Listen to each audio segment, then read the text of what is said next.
평소 즐겨 먹는 음식에서 벌레 같은 이물질이 나온다면 과연 누구의 책임일까요? 식품 이물질 신고는 매년 수천 건이나 접수되지만 정작 원인조차 밝히기 어려운 경우가 많아 대책 마련이 시급하다는 지적입니다.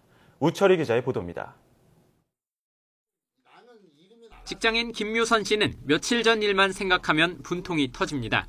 평소 즐기던 유명 식품업체의 라면을 먹다가 벌레 수십 마리를 발견한 겁니다. 국물에서 건진 게 한 40여 마리를 제가 건졌어요. 하나둘 쉬면서 제가 하도 화가 나서 집사람은 그 벌레 보자마자 바로 토해버리고. 제품 포장지에 구멍이 나 있는 점 등을 고려할 때 유통 소비 과정상의 문제가 제기되고 있습니다. 하지만 김 씨는 구매 이후 보관에 문제가 없었다고 주장하고 있습니다. 이 라면이 유통 과정이 어떻게 됐든 보관을 어떻게 했든 그게 중요한 게 아니라 이 라면에 어쨌거나 벌레가 들어갈 수 있는 여건이 돼 있다는 얘기죠. 만들어서 유통하는 소비자한테 들어오는 데까지의 과정은 책임은 져야 되지 않는 얘기예요. 제조 과정상에서 혼입될 가능성은 없고, 만약에 그랬다면 이미 그 전에 이미 애벌레와 성충이 나왔겠죠. 이렇게 식품에서 이물질이 발견됐다는 신고는 매년 6천 건이 넘습니다.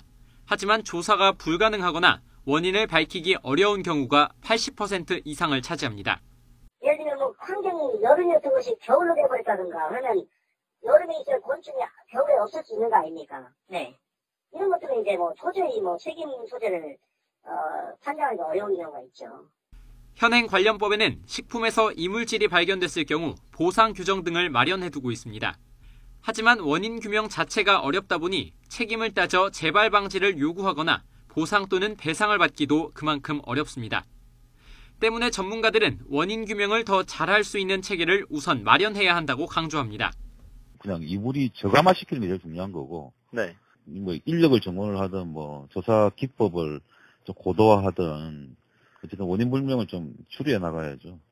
소비자들이 그 이물을 확보를 해서 식약처라든지 소비자원에 여기에 원인 규명의 책임을 아예 제조업체 측에 지게 하거나 징벌적 손해배상제를 도입하는 등의 제도 개선을 검토할 필요가 있다는 지적도 꾸준히 제기되고 있습니다. YTN 우철입니다.